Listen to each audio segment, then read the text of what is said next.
क्या आपको प्रकाशित वाक्यों की पुस्तक या दानियल की पुस्तक को समझना, उसका अध्ययन करना कठिन लगता है? क्या आप उसकी भविष्यवाणियां या उनमें जो बातें लिखी गई है वो आप नहीं समझ पाते हैं?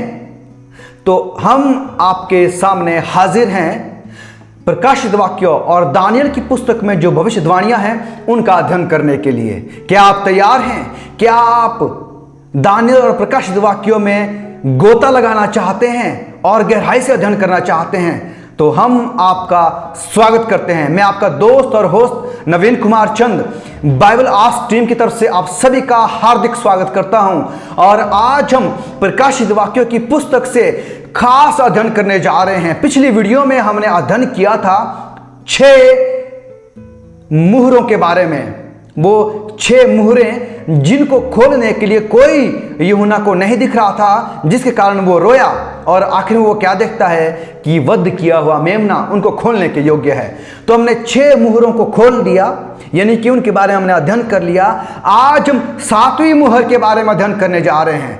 क्या आप इसका अध्ययन करना चाहते हैं? हमारे साथ बने रहें और इस अध्याय में गोता लगाने के लिए हमारे साथ तैयार रहें, ताकि हम और गहराई में जाकर इसके जो भविष्यवाणियां हैं, इसकी जो बातें हैं, उनको हम सीख सकें। 7वीं मुहर में हम आज उसके बारे में आज हम सीखने जा रहे हैं, जिसे हम प्रकाशित वाक्य उसका 8 अध्याय उसकी 1 में पढ़ते हैं। इससे पहले हमने देखा था कि 6वीं मुहर और 7वीं मुहर के बीच में एक छोटा सा गैप था और उसमें हमने 1,44,000 जन के बारे में सीखा। क्यों?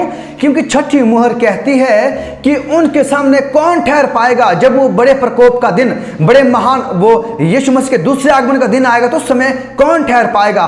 तो 7वां अध्याय हमें बताता, यानी कि 7वीं मुहर को खोलने से पहले का जो दर्शन में यूहन्ना ने देखा था, वो कहता है कि 1,44,000 जन जो हैं वो उस समय परमेश्वर के सामने खड़े रहने के लिए योग्य होंगे, सक्षम होंगे।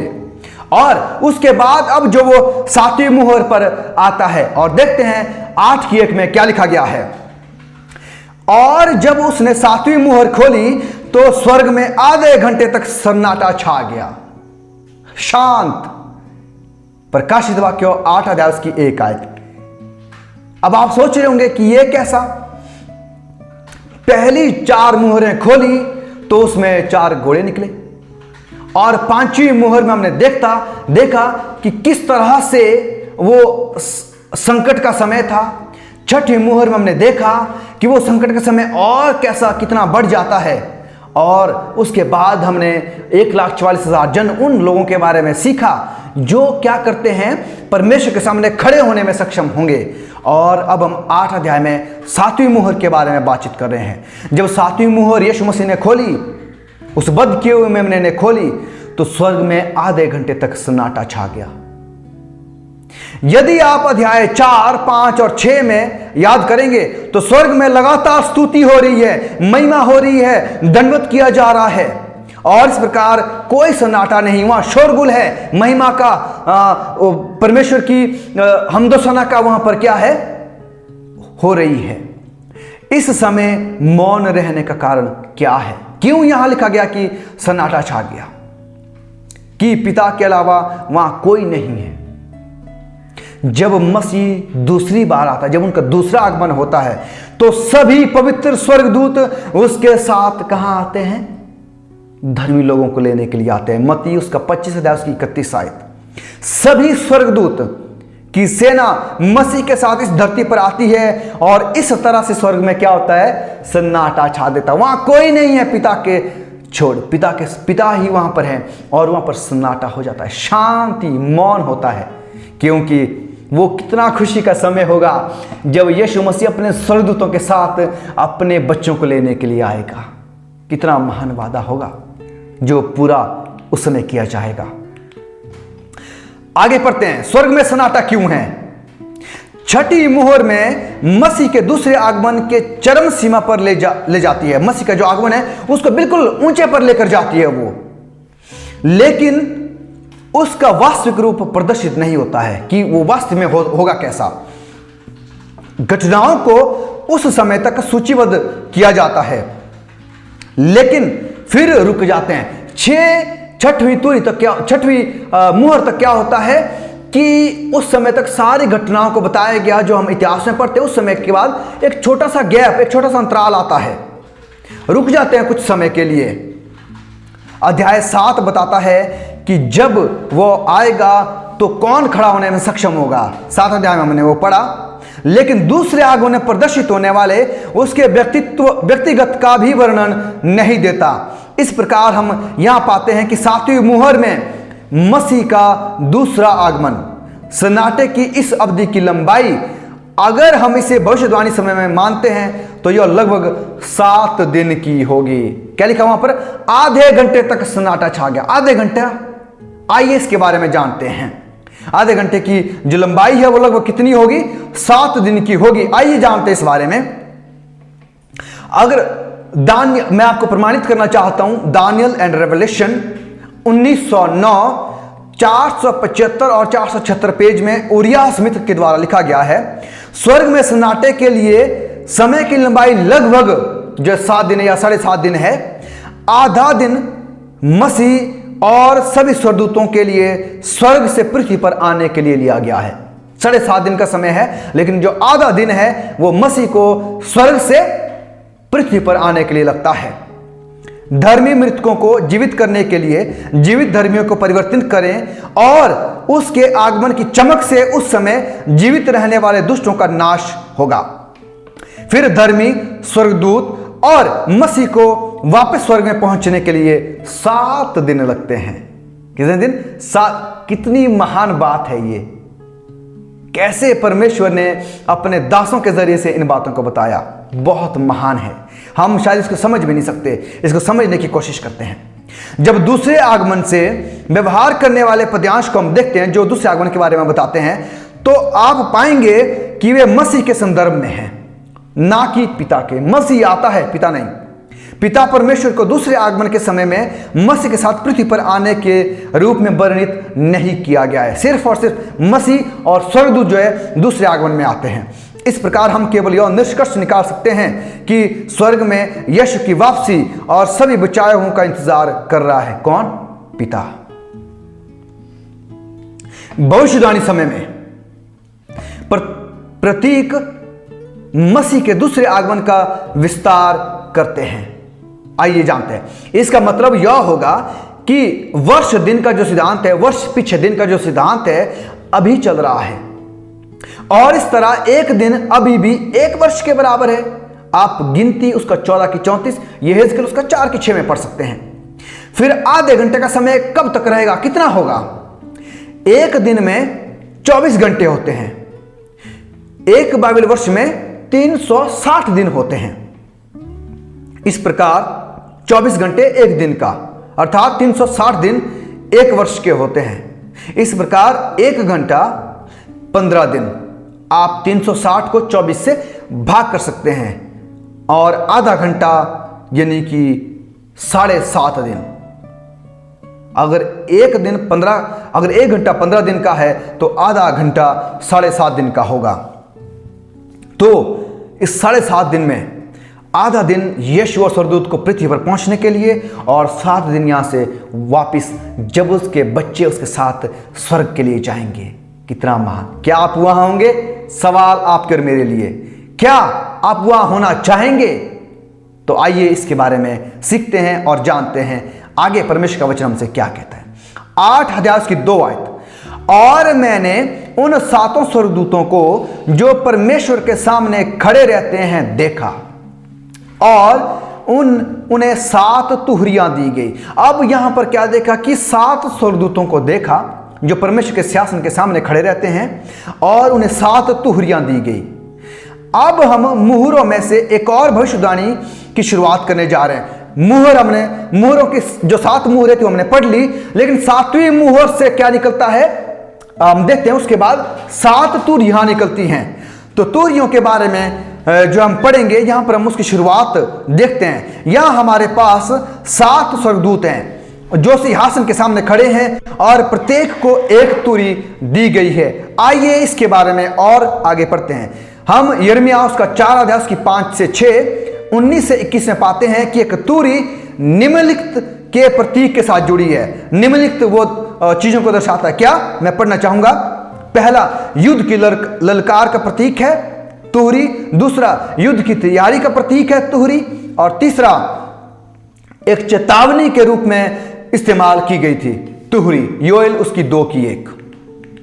आइए आगे चलते हैं और 8 की 3 पढ़ते हैं। फिर एक और स्वर्गदूत सोने का धूप, 7 वहां है लेकिन इसके बाद एक और स्वर्गदूत को देखता है। एक और स्वर्गदूत सोने का धूप दान लिए हुए आया और वेदी के निकट खड़ा हुआ। क्या किया?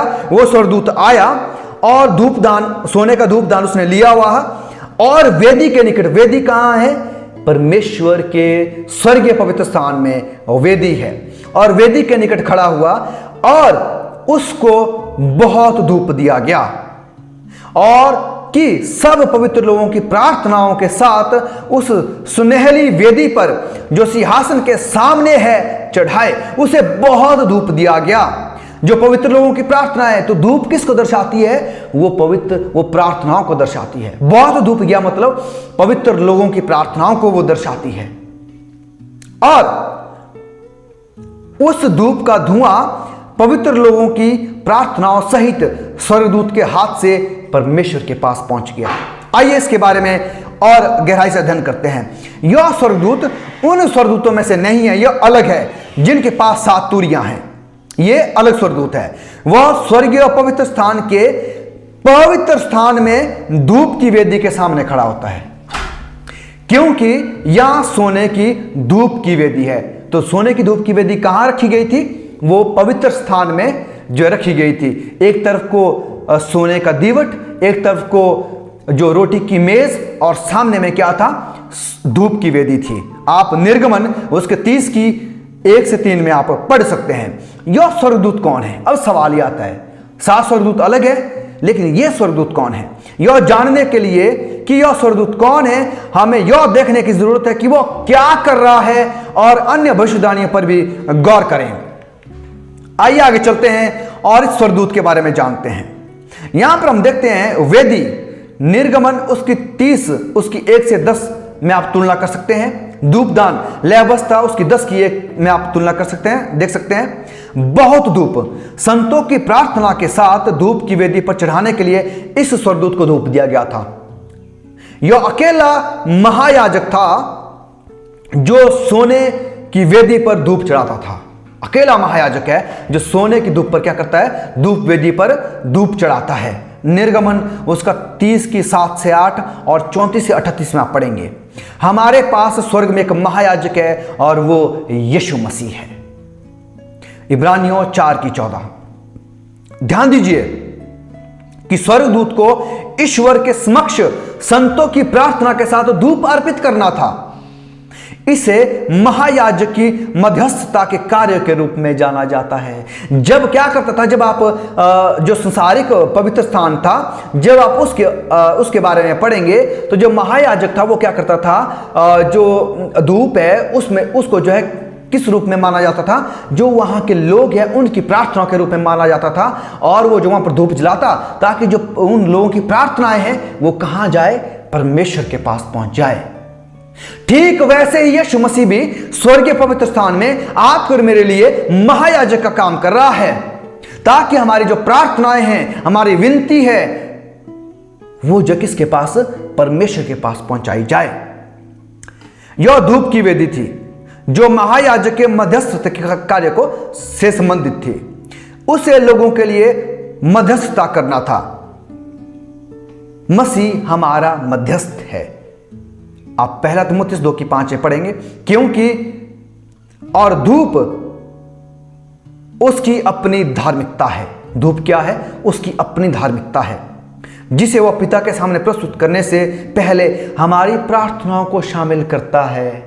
कितनी महान बात है कि जो धूप है वो यीशु मसीह का क्या है? अपनी धार्मिकता है। लेकिन इससे पहले कि वो उसको परमेश्वर के सामने अर्पित करे या पेश करे, वो उसमें जो हम लोग दुआएं और प्रार्थना करते हैं उनको वो उस धूप में शामिल कर सके और पिता के पास अर्पित कर सके। देखिए, अगर पवित्र स्थान की सेवकाई को हम पढ़ेंगे तो हम यीशु मसीह के बलिदान, उसकी सेवकाई और जो उद्धार की योजना है बहुत आयत से पढ़ेंगे। आप नहीं जानते हैं कि स्वर्गीय जो पवित्र स्थान की सेवकाई है उसका क्या मतलब है? क्या आपने कभी सुना? अगर नहीं सुना, आप कमेंट सेक्शन में लिखें और आने वाले समय में उसके लिए एक और वीडियो बनाएंगे कि पवित्र स्थान की सेवकाई, पवित्र स्थान किस तरह से उद्धार की योजना को दिखाता और बताता है। ये बहुत ज़रूरी है इसका अध्ययन करना और जानना।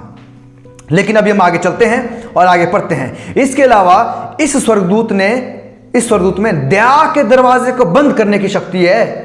वो दया के दरवाजे को बंद कर सकता है, जिसे आगे अधिक समझाया गया है। आगे हम इसको पढ़ेंगे काफी स्पष्ट रूप से। यह स्वर्गदूत कौन है? यीशु मसीह है, जो धूप लिए हुए क्या करता है? परमेश्वर के सामने जाता है और वेदी पर चढ़ाता है। उसमें बहुत धूप, यानी कि धर्मी लोगों की प्रार्थना उसमें क्या की जाती है? शामिल की जाती है। आगे पढ़ते हैं और प्रकाशित वाक्य उसका 8 अध्याय उसकी 5 और 6 में अब जाते हैं। और स्वर्गदूत ने धूपदान लेकर उसमें वेदी की आग भरी। स्वर्गदूत ने उस धूपदान को लिया, उसमें वेदी से आग भरी और पृथ्वी पर डाल दी, और गर्जन और शब्द और बिजलियां और भूईढोर होने लगा। और वे 7 स्वर्गदूत जिनके पास 7 तुरियां थी फूंकने को तैयार हुए।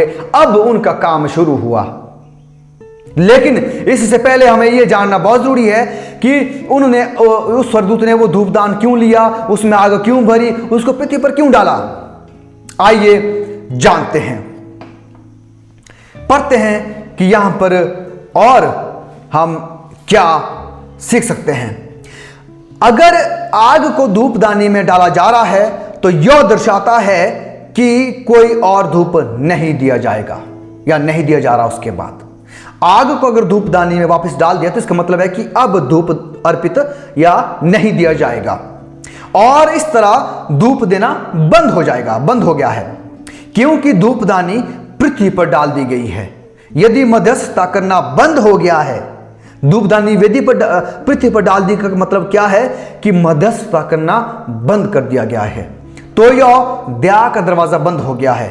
लेकिन किस पर बंद हुआ है? सवाल यह है, मध्यस्थता करना या दया का दरवाजा जो है वो बंद हो गया। अगर दया का दरवाजा, तो किस पर बंद हुआ है? दया के दरवाजे का क्या मतलब है? आप जो है इसको प्रकाशित वाक्यों की पुस्तक में पढ़ सकते हैं 22 की 11 में, 22 की 11 और 12 में। जो मलिन है वो मलिन बना रहे, जो धर्मी है वो धर्मी बना रहे। वो उसे जो है दया का दरवाजा कहा जाता है। दया का दरवाजा जब बंद हो जाता है, जो पापी है वो पापी ही रहेगा, जो धर्मी है वो विधर्मी ही रहेगा। तो ये दया, जो किस पर ये दया का दरवाजा बंद किया गया? पृथ्वी पर डाल दी। क्या लिखा कि उसने क्या कर दिया? उसको, वेदी की आग को पृथ्वी पर डाल दिया। यह दया के दरवाजे के बंद होने के करीब नहीं हो सकता है। यीशु अभी भी स्वर्गीय पवित्र स्थान के पवित्र स्थान में या महापवित्र स्थान में सेवकाई कर रहा है। इसके अलावा जब आप छठी तुरही को देखते हैं तो मसीह अभी भी पवित्र स्थान में है। प्रकाशित वाक्य उसका 9 की 13 में आप पढ़ सकते हैं। इस प्रकार 1844 से पहले 6 तुरहियों को रखना है। मसीह 1844 तक महापवित्र स्थान में नहीं गया था। आइए पढ़ते हैं दानियल 8 अध्याय में। इस अध्ययन को देखें, अगर आप दानियल 8 अध्याय की 14 आयत पढ़ें, वहां पर आप इस अध्ययन को पाएंगे। एक और कारण है कि यह पूरी दुनिया नहीं है। जिन स्वर्गदूतों ने तुरहियां प्राप्त की है वे तब तक उन्हें फूंक नहीं सकते हैं जब तक कि दया के दरवाजे को बंद नहीं कर दिया गया हो। आयत 6 में हमने इसको पढ़ा। इस प्रकार आप विपत्तियों के समय में तुरही रख रहे होंगे, और फिर 1840 के बाद पवित्र स्थान के जो पवित्र स्थान है उसमें मसीह क्या कर रहा है? स्वर्गीय पवित्र स्थान का जो पवित्र स्थान है उसमें मसीह क्या कर रहा है जब उसे महापवित्र स्थान में होना है? आइए पढ़ते हैं। नीचे सूचीबद्ध जो मैं बताने वाला हूं, दया के दरवाजे के बंद होने के रूप में उसकी जो अलग अलग रूप हैं। क्या? दया का दरवाजा जो है शहरों पर बंद होगा, सदोम और अमोरा पर किया गया। दूसरा, एक राष्ट्र पर दया का दरवाजा बंद किया जा सकता है, यहूदी पर किया गया। और राज्य पर दया का दरवाजा बंद किया जा सकता है, बाबुल बाबुल पर जो दया का दरवाज़ा बंद किया गया, दानियल उसका 5, उसकी 2, उसकी 25 से 28 तक। व्यक्तिगत तौर से दया का दरवाज़ा बंद किया जा सकता है। शाऊल उस पर दया का दरवाज़ा बंद किया गया था, यानी कि उस पर दया नहीं हुई, परमेश्वर का आत्मा उसे उठा लिया गया था। पहला शमूएल उसका 28 की 15 से 16।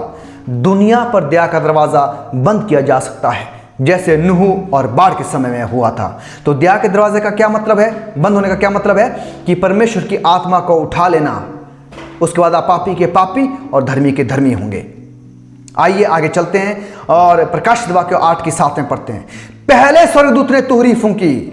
अब देखिए, पहले स्वर्गदूत ने तुरही फूंक ली। हमने यहां पर पढ़ लिया कि इसका क्या मतलब है।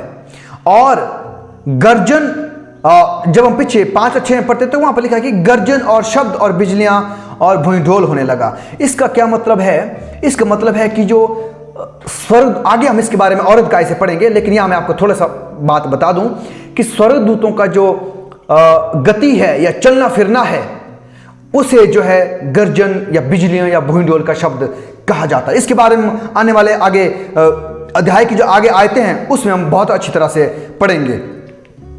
और इस वक्त आगे चलते हैं और प्रकाशित वाक्य 8 की 7 पढ़ते हैं। पहले स्वर्गदूत ने तुरही फूंकी। तो पहली तुरही, 7वें जो मुहर है उसको जब हमने पढ़ा तो सन्नाटा छा गया, लेकिन उसके बाद हम जो है पहली तुरही में आते हैं। और लहू से, जब पहली तुरही फूंकी गई और लहू से मिले हुए, हम देखते हैं कि अब यह दर्शन क्या हो रहा है, कंटिन्यू जारी चलता आ रहा है, निरंतर चलता आ रहा है। और लहू से मिले हुए ओले और आग उत्पन्न हुई। पहली तुरही के फूंकने पर क्या हुआ? लहू से मिले हुए ओले और आग उत्पन्न हुई। इसका क्या मतलब है? बड़ी अजीब सी और बहुत सोचने अद्भुत बात है ये। और पृथ्वी पर डाली गई और पृथ्वी की 1/3 क्या हो गई? जल गई। और पेड़ों की 1/3 भी जल गई और सब हरी घास भी जल गई। इसका क्या मतलब है? ओले, यशाया 28 की 2 में हमारे पास इज़राइल में इसीरिया जो उत्तर से थे, इसीरिया के आक्रमण के आने की भविष्यवाणी है। ध्यान दें कि दुश्मन को ओले के रूप में वर्णित किया गया है। आप 28 की 2 पढ़ सकते हैं। यहां ध्यान रखना दिलचस्प है कि रोमन क्षेत्र में गिरे सभी ओले उत्तर से आए थे, यानी कि असीरिया के लोग आए थे। इस प्रकार हमारे पास उत्तर में एक दुश्मन के सैन्य आक्रमण है। तो ओले का क्या मतलब है? सैन्य आक्रमण या फिर जो है दुश्मन का आक्रमण के बारे में बताता है। यह स्पष्ट रूप से गौथिक आक्रमणों द्वारा पूरा किया गया। गौथिक जो आक्रमण उन्होंने किया, इसके द्वारा वो पूरा किया गया। आइए इसके बारे में आगे पढ़ते हैं। अलारिक जो था 360 से 370 ईस्वी के बीच में जो पैदा हुआ। अलारिक बड़े पैमाने पर पश्चिमी रोम में 395 से लेकर 428 ईस्वी में शासन के अधीन था। उसके अधीन में वो पश्चिमी रोम रहा। अंततः 412 ईस्वी में अलारिक की मृत्यु हो गई, जब उसने उसी वर्ष रोम के शहर को सफलतापूर्वक ले लिया था। तो अब हम इतिहास के बारे में पढ़ रहे हैं। हम देखिए अब कहां आगे, 395 से 428 ईस्वी में हम लोग अब आगे पढ़ते हैं। रोमन साम्राज्य की एकता भंग हो गई थी, यानी कि वो तितर बितर हो गई थी उनकी एकता। इसकी जो प्रतिभा थी वो मिट्टी में मिल गई थी। और अज्ञात बर्बर लोगों की सेनाओं ने उत्तर के जमे हुए क्षेत्रों से जारी करते हुए यूरोप और अफ्रीका के सबसे निष्पक्ष प्रांतों पर अपनी विजय शासन स्थापित किया था। The decline and the fall of the Roman Empire, Edward Gibbon, volume 3, उसका अध्याय 30 और पृष्ठ 439 जो 1909 में लिखी गई, आप पढ़ सकते हैं। यहां पर खास बात है मेरे प्यारों इसके विषय में। आइए आगे और पढ़ते हैं इसके विषय में। सैनिकों को जो थर्मोपाइले की रक्षा के लिए तैनात थे वे सेवानिवृत्त हो गए, जैसा कि उन्हें निर्देश किया गया था, अलारिक के सुरक्षित और तेजी से मार्ग को परेशान करने के प्रयास किए बिना और फोकिस और बोतिया के उपजाऊ क्षेत्रों को तुरंत बर्बर लोगों के परले द्वारा कवर किया गया था। यानी कि आक्रमण ने ओले आए, आक्रमण किए गए उन पर जिन्होंने हथियारों का वहन करने के लिए एक युग के पुरुषों का नरसंहार कर दिया।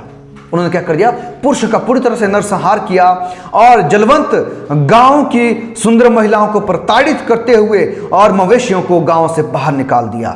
जिन यात्रियों ने कई वर्षों बाद यूनान का दौरा किया, वे आसानी से गौथिकों के कूच के गहरे और लुहानी निशान का पता लगा सकते थे।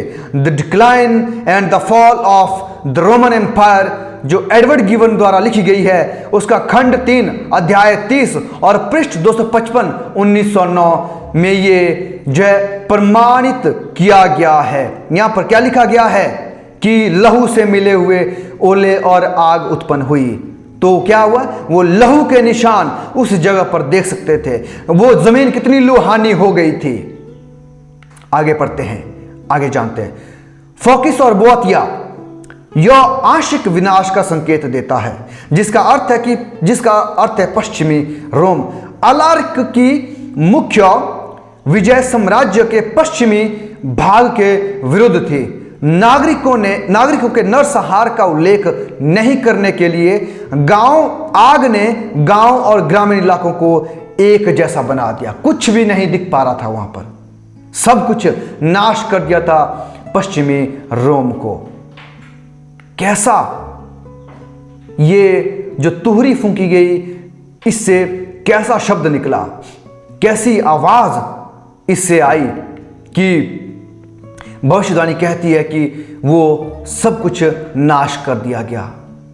आप गौथिक के बारे में पढ़ें, अलारिक के बारे में पढ़ें तो आप इस इतिहास के बारे में पढ़ सकेंगे कि कैसे पश्चिमी यूरोप को पूरी तरह से ध्वस्त कर दिया गया था। आइए 8 अध्याय उसकी 8 और 9 पढ़ें। और दूसरे स्वर्गदूत ने तुहरी फूंकी। अब दूसरे स्वर्गदूत के पास हम जाते हैं तो मानो आग सा जलता हुआ एक बड़ा पहाड़ समुद्र में डाला गया और समुद्र का 1/3 लहू हो गया और समुद्र की 1/3 सृजी हुई वस्तुएं जो संजीव थी मर गई और 1/3 जहाज नाश हो गया। अब इसका क्या मतलब है? कुछ ऐसी बातें जो समझ से परे हैं, बाहर हैं, पर परमेश्वर का आत्मा और परमेश्वर का वचन हमें इसका जवाब देता है। बाइबल की भविष्यवाणी में एक पहाड़ एक राज्य या राष्ट्र का प्रतीक है, याद रखें। यिर्मयाह उसका 51 की उसकी 24 से 26 में आप पढ़ सकते हैं। बाबुल के राज्य को नष्ट करने वाले पहाड़ के समान उसको कहा गया था। क्या? बाबुल को नष्ट करने वाले पहाड़ के समान कहा गया था। तो इसका मतलब है कि आग से जलता हुआ एक बड़ा राष्ट्र समुद्र में डाला गया। समुद्र का क्या मतलब है? समुद्र का मतलब है, जब हमने पिछले भी पढ़ा था कि समुद्र का मतलब या पानी का मतलब जो वो लोग हैं, भीड़ है। और आगे पढ़ते हम, आगे क्या लिखा गया इस विषय में? एकमात्र गौथिक शक्ति जो समुद्र के द्वारा रोमन साम्राज्य के विनाश में शामिल थी, जेनसरिक के नेतृत्व में वेंडाल की नौसेना शक्ति थी। वेंडाल केवल गौथिक जनजातियों में से एक थे जो विजिगोथ के रूप में उत्तरी पश्चिमी यूरोप से चले गए थे। रेदागिस ने 404 ईस्वी में इटली पर आक्रमण किया, जिसमें वेंडल्स, ब्रिगेडियंस और सुवेवी की संयुक्त सेना ने फ्लोरेंस शहर को घेर लिया, लेकिन वह मारा गया। जब रेदागस को मार दिया गया तो वेंडाल्स, ब्रिगेडियंस और सुवेवी वापस ले लिए गए और फ्रांस के दक्षिणी हिस्सों में प्रवेश कर गए। हम देखते हैं कि 7 कलीसियाओं के बारे में हमने जो शुरू में पढ़ा था, उनका भी वही समय है। 7 जो मुहरे थे वो भी कलीसिया के समय के बारे में बताती है। और जो 7 तुहरियां हैं, ये जो उनके भौगोलिक या फिर जो उस समय के आक्रमण, कैसे उनका नाश हुआ, कैसे उनका पतन हुआ, उन सब चीजों के बारे में बताती है। जेनसरी की उपस्थिति साम्राज्य पर बहुत अधिक महसूस की गई थी। इतना ही कि गिवन को, जो एडवर्ड गिवन है, को निम्नलिखित कहने के लिए प्रेरित किया गया। क्या कहते हैं एडवर्ड गिवन, जो उन्होंने the decline and the fall of the Roman Empire, Edward गिवन द्वारा खंड 3 अध्याय 30 उसके पृष्ठ 424 जो 1909 में लिखी गई, उसमें वो कहते हैं भयानक जनसरिक एक नाम जो रोमन साम्राज्य के विनाश में एक समान रैंक के हकदार हैं। उन्होंने रोमन साम्राज्य को तहस नहस कर दिया। अलरिक और अतिलिया जनसरिक की महत्वाकांक्षा सीमा के बिना और बिना जांच के थी, और यहूदा और योद्धा अपने सहयोगियों के साथ अपनी सफलता के लिए उपयोगी हो सकता है, या अपने दुश्मनों के बीच नफरत और विवाद के बीच बीज बिखेर सकता है। यह बात जो है एडवर्ड गिवन ने लिखी। सागर से आल्प्स तक प्रांतों के नुकसान, ये भी एडवर्ड गिवन जो है वॉल्यूम 4 उसके अध्याय 36 पृष्ठ 1 1909 में जो लिखी गई, उसमें कहते हैं सागर से, समुद्र से लेकर आल्प्स तक प्रांतों के नुकसान या वीरानी ने रोम की महिमा और महानता को बिगाड़ा, उसको तहस नहस नाश कर दिया। अफ्रीका के अलगाव से, अफ्रीका के अलग होने से उसकी आंतरिक समृद्धि पूरी तरह से नष्ट हो गई थी। रोमनों का संकट जल्द ही एक अप्रत्याशित हमले से बढ़ गया था। उनके खिलाफ एक महत्वाकांक्षी बारबेरियन यानी कि बर्बर द्वारा सशस्त्र किया गया था। वेंडाल्स और अल्मानी जिन्होंने जनसरिक के सफल मानक का पालन किया था, उन्होंने एक समृद्ध और उपजाऊ क्षेत्र का अधिग्रहण किया था, जो कि एक तांगियर से त्रिपोली तक की 90 दिनों की यात्रा के ऊपर तट के साथ फैला था। ये बात आप पढ़ सकते हैं एडवर्ड गिबन्स में। वो जो है पश्चिमी यूरोप के तहस नहस के विध्वंस के, उसके विनाश के बारे में बहुत सारी बातें लिखते हैं, लेकिन मेरे पास इतना समय नहीं है कि मैं उन सारी बातों को यहाँ पर प्रमाण दे सकूं। लेकिन आप खुद भी इतिहास में पढ़ सकते हैं। जैसा परमेश्वर ने इतिहास में कहा, माफ कीजिएगा, भविष्यवाणी में कहा, वैसा ही धीरे धीरे इतिहास में पूरा होता चला गया। यीशु आपका और मेरा इंतजार कर रहा है। मेरे प्यारो, देखो किस तरह से पहली और तुरही के फूंकने पर धीरे धीरे पश्चिमी यूरोप का विनाश होता चला गया। पहले किसी और ने किया, थोड़ा सा विनाश किया, फिर दूसरी तुरही पर उसका और ज्यादा विनाश किया गया। आगे आने वाली तुरहियों में हम देखेंगे कि कैसे कैसे उसकी जो बची खुची जो विरासत थी वो भी जो है खत्म होती चली गई। क्यों? क्योंकि उन्होंने परमेश्वर के वचन का विरोध किया। वो परमेश्वर के वचन के खिलाफ गए, परमेश्वर के वचन के अनुसार नहीं रहे।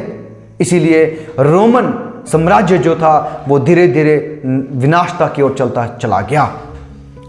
और यहां पर हम और साम्राज्यों के बारे में सीखेंगे। ये तुरहियां जो थी, ये साम्राज्य के बारे में बताती है कि कैसे साम्राज्य का उदय और पतन हुआ। उनके विषय में हम पढ़ने जा रहे हैं। ये उस समय हुआ जब परमेश्वर के लोग भी बढ़ते जा रहे थे और साथ साथ ये साम्राज्य भी जो है बढ़ते जा रहे थे। इनके विषय में हम बहुत कुछ और बातें सीखेंगे आने वाली वीडियो में। लेकिन ज़रूरी है कि हम इतिहास पढ़ें, ताकि क्योंकि आगे आगे जो वो परमेश्वर का वचन चलता है और इतिहास उसको फॉलो करता है। परमेश्वर के वचन ने जो कुछ कहा इतिहास में वो पूरा हुआ। यीशु आपको और मेरा इंतजार कर रहा है।